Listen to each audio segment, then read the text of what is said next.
Kasi kampala ko si Rio na rin review si Kayama present ko binawa jadi review or baru kita tidak dapat kita bantu dari ada di belakang dari si Rio dari channel di IPA ini review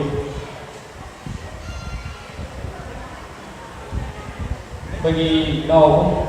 sila kakak kulo si tamnawa matang siang dulu si kay pulang siang ini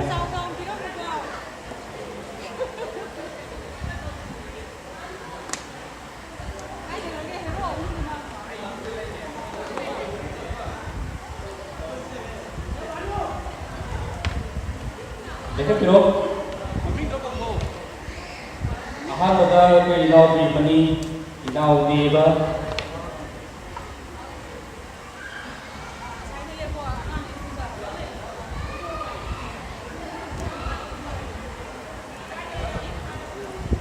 anu काम पावानु देखो फिरो sorry निर्बल इनसे कोई एक गाँव में सोई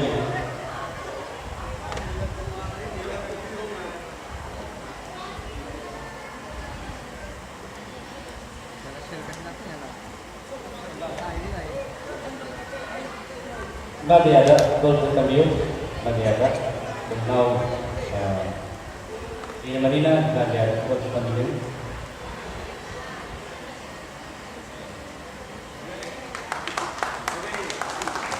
Akan juga masih ada now di Madinah gol interview.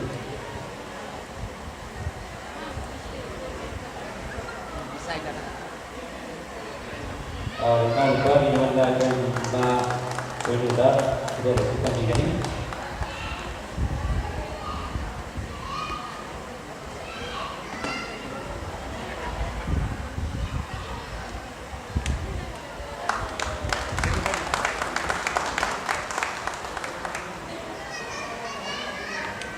Orang tahu keluar si koi lagi kita si video bola saya mah kalau tadi naba kita tergen. Tapi lebih sehingga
बनी अभी आखी जो कृष्ण के हारेगा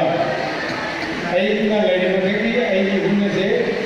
बधन चाहिए लाभ हो सकता अदुदा ममु का पेलदना अंगमदा दक्षिणा कपिनरोन कटली असुम तौदना नसीसु लाके लाइबुदा हाइबदि एदिगा निगम चाकोबा है असील मिगसिदा एकोइना अंगमदा ममु उपवासिंगा मचन सिंगा कपिनरोन सनालिको अंगम बपिदे जो अदु मैतेदि जामने कुइबी हैना खंजबदा खंगे हने अहे जो इतिहास करेलेवा मैतेदि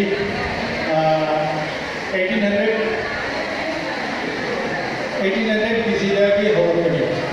चौरापा अदुकी चही अमनि मतुंगा हाइबदि भैगचंद्र की मचानपा अनिसुवा मधुचंद्रना माय कोको मचा चही अमनि मतुंगा इंद्र प्रभाना महाराज कृष्णचंद्र का मान हैदरबनी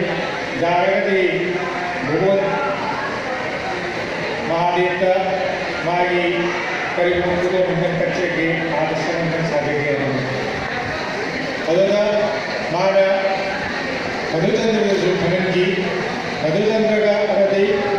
महाराज कृष्णचंद्र का अभी से जाना का मतुंगा आदि अगर मथोवा जोई सिंह थारक करे जोई सिंह शिशु कृष्णचंद्र का आनंदी शोधक जाना करे अदिकी मतुंगा खास पूर्व की जोई चंद्र से भुवन सिंह चतुर्गे तबंता सिपाही सौंदर्यमया पूर्ण लाभ करे अदिकी मता स्वर्णपुर है अभी मतलब सुनाया से लाभ करे अदुगा लेइना चंद्रगिरी नसी चंद्रगिरी है सुनाई चंद्रगिरी है जे सुनाई टाउन की खापा किलोमीटर अनी मखाई चले है शिफ्टी लासे असी सिंगल जोई सिंह माई सिपाही सिंह कथा वाड़ अभी कथा लगी सर अभी कैसेगा भूगोल महादेव ने लाग मन लहरबनी मैं नंगी महारानी की मणि घूमना मन करिनो लाग कटो बदल वाग बदल मतलब नसीदा यही संसारी हो जाए अभी वागो जो चंद्र तावदा तुरंत खास को जमी खाना नहीं होगा ताने रे अनदी इंदोगा महारानी का ताने रे अनिशुगा मधुचंद्र सुजावड़ी मधुचंद्र की सुखना ले ऊपर में आने भाई भूगोल महादेव मफम अदुदा लक्ष्मण सारी हो जोई सिंह भूगोल महारानी सुनाई शिवला से सागी अदु सागा एक लोग से ऐसी जानते की निनी पांगा निनो चाकू मेरे से असीम मिका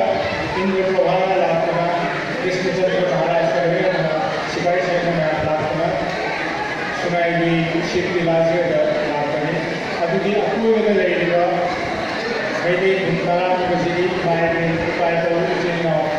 निमो ने करी पुनः लाख में जगवा मतलब मधुरा निमो चाको बाहर अभी चाहिए कि चौराकुदा ऐना जेंगा ऐसी चाहिए चलने का बाकी इधर घेरना और माइन तो जो तक होगी हैदेगा निमो चाको बाहर अदुगु ngasiwawda shiptilada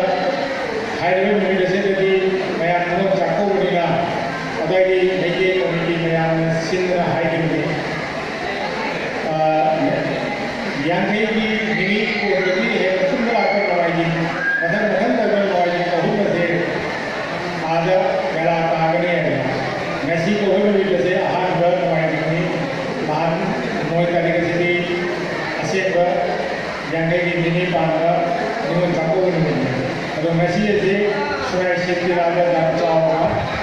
melakai, macam namanya suka ini, adi macam namanya suka ini, namanya mau nikah ini, kalau dia orang masih mau ada, melakai, adi untuk kita namanya juga yang kerja betul betul pasti itu, lalu yang lain, masih hidup betul betul laku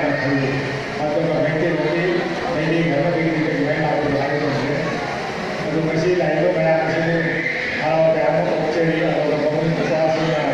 ꯊꯧꯔꯥꯡ ꯇꯧꯖꯔꯤꯕ ꯑꯗꯨꯒꯤ ꯃꯇꯨꯡ ꯏꯟꯅ ꯖꯣꯕꯗꯒꯤ goal ꯁꯤꯔꯣ ꯄꯤꯅꯕꯒꯤ ꯑꯣꯏꯅ ꯏꯃꯥ ꯏꯕꯦꯜꯁꯤꯡꯅ